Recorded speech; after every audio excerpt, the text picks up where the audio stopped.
Ngunit ang tahimik ay maaari ring babala. Mahiya naman kayo, kasunod ng putang ina.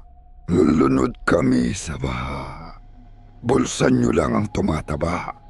May paraan para magkasundo ang tao at lupa.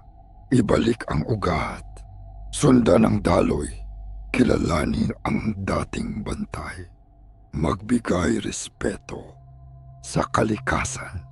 Alalahanin ang mga kagubatan at ang mga engkantong namamahay rito.